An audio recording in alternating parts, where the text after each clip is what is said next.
Fala galera, tudo bem? Aqui é a professora Pamela e hoje a gente vai falar sobre organização dos seres vivos. Então a gente vai falar um pouquinho de como a gente vai do menor nível de organização para o nível mais abrangente que a gente tem. Eu já deixei todo o esqueminha aqui para você ir acompanhando e a gente vai falar de cada um deles, tá? Pessoal, o primeiro nível que eu coloquei aqui foi o da célula, porém, dependendo de onde você está estudando, a gente pode começar um pouquinho antes, tá? Então, por que eu gosto de começar por célula? Porque a gente está falando de seres vivos, eu gosto de começar pelo menor nível que a gente considera que tem vida. Então, eu gosto de começar ali pela célula.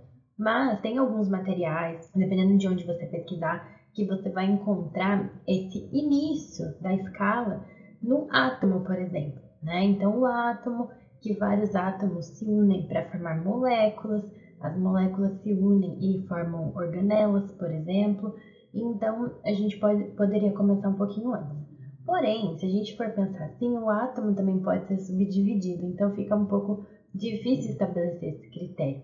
Então, eu gosto de começar aqui pela célula por ser a menor unidade que apresenta a vida mesmo, né? Então, vamos começar falando dela? Vamos falar aqui da célula.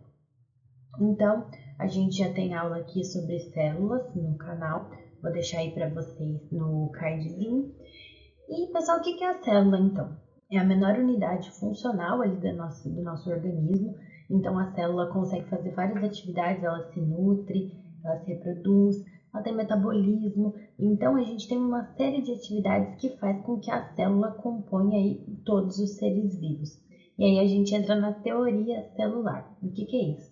A teoria celular é aquela que explica que todos os seres vivos são formados por células. Existe essa polêmica sobre os vírus serem ou não seres vivos. Por quê? Porque eles não apresentam células, né? Então, eles não seriam, de acordo com a teoria celular, seres vivos. Mas eles são ali um caso muito complexo, que não tem nada que a gente possa comparar. Então, é muito difícil. Então, se a gente for pegar aquela nossa aula de características dos seres vivos, que também já fiz aqui, a gente vê que os vírus não se encaixam, tá? Então, tirando aí os vírus que ficam nessa situação da gente não saber como classificar, todos os seres vivos são formados por células, sendo que as células vão apresentar várias morfologias. A gente tem células de vários tipos para exercer funções diferentes no nosso organismo, tá?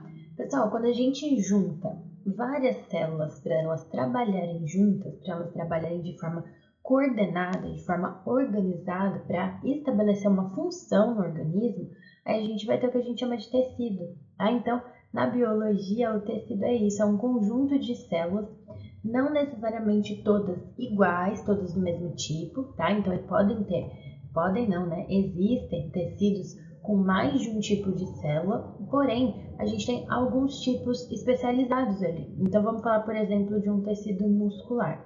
O tecido muscular, ele vai ter as células especializadas para fazer a função que ele precisa exercer, tá? Então, a gente vai ter aí alguns tecidos no nosso organismo. Então, a gente tem o tecido epitelial, que faz o revestimento e tem as glândulas, o tecido nervoso, o tecido conjuntivo, o tecido muscular, tá? Então, cada tecido vai ter ali características próprias de células, pode ter matriz extracelular, ou seja, materiais que ficam em torno ali das células, mas cada um com a sua especialidade. Quando a gente junta tecidos diferentes, a gente forma órgãos. E os órgãos, eles são estruturas com funções bem definidas no nosso organismo. Então, esses órgãos vão ter características de fazer alguma função no nosso corpo. Então, por exemplo, o estômago, ele vai ter lá a sua função digestiva. Então, a gente tem cada órgão fazendo um trabalhinho específico aí do nosso organismo, sendo que cada órgão desse é formado por tecidos, que são formados por células, beleza? Pessoal, os órgãos, eles se associam também, se associam formando sistemas. Então, por exemplo, se a gente pegar o sistema digestório, a gente vai ter vários órgãos ali. A gente tem estômago, intestino, tem as glândulas anexas. Então, a gente vai ter um monte de outras estruturas trabalhando ali juntas para fazer essa função, tá? E quando a gente junta os sistemas todos, no nosso caso a gente pode falar sistema digestório, sistema nervoso, sistema respiratório, sistema circulatório, vários sistemas juntos vão formar então o que a gente chama de organismo. É um serzinho completo ali e complexo. Mas lembrando, pessoal, que nem todos os organismos vão chegar nesse nível de complexidade de ter sistemas de órgãos, tá? Alguns organismos são mais simples, inclusive, a gente tem organismos que são unicelulares, cujo seu organismo todo é fabricado somente com uma célula, tá bom? Então, essa complexidade vai variar um pouquinho. Mas, quando a gente atinge esses níveis, quando a gente chega aqui no organismo, é isso que se trata, um conjunto de sistemas aqui trabalhando juntos, tá? Só que aí, pessoal, esses organismos, esses seres, eles se reúnem em uma população. Só que aqui a gente tem que tomar cuidado com as definições a partir de agora, porque a gente pode se confundir um pouquinho, tá? O que é uma população? A população, na biologia, se trata de um grupo de seres da mesma espécie que convivem no mesmo ambiente e ao mesmo tempo. Ou seja, vamos falar um exemplo de seres humanos. Pessoas que estão ali coexistindo no mesmo espaço, né, na mesma região que a gente escolheu estudar e no mesmo tempo. Ou seja, a gente não pode falar de uma população que vive hoje ser a mesma da que está naquele mesmo lugar da mesma espécie de 200 anos atrás. Não, tem que ser ao mesmo tempo, tá? Só que a gente sabe que na vida real a gente dificilmente vai ter somente uma população no ambiente estudado. Por quê? Porque tem até mesmo os micro-organismos, né, pessoal? Se a gente pensar só no nosso corpo, já tem várias espécies ali associadas, porque a gente tem as bactérias ali coexistindo, vivendo em simbiose com a gente.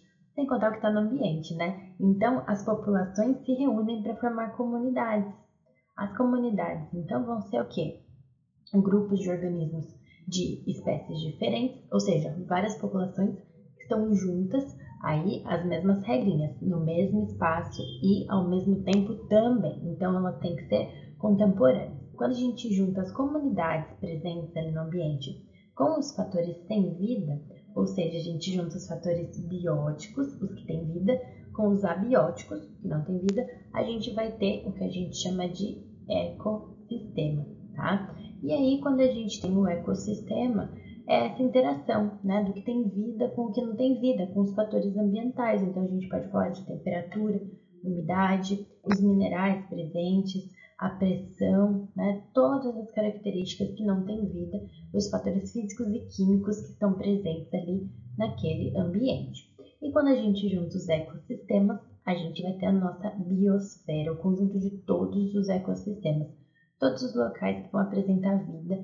aí no nosso planeta, tá? Pessoal, então assim que se organizam esses níveis da organização dos seres vivos, assim que a gente organiza a organização, né? Mas a gente tem especialidades da biologia para estudar todas elas, né? Quando a gente fala aqui da célula, a gente tem a citologia, que é o estudo da célula. Nos tecidos, a gente tem a histologia. Nos órgãos, a gente tem a anatomia. Nos sistemas, a fisiologia. E depois disso, quando a gente tem já a população, comunidade, ecossistema, biosfera, a gente usa muito os estudos da ecologia para investigar esses níveis, tá bom? Pessoal, espero que vocês tenham gostado. Não esqueçam de se inscrever, de seguir nas redes sociais para se manter sempre atualizados. Comentem as dúvidas, comentem sugestões de vídeos novos para a gente fazer. E eu espero vocês no próximo. Até mais!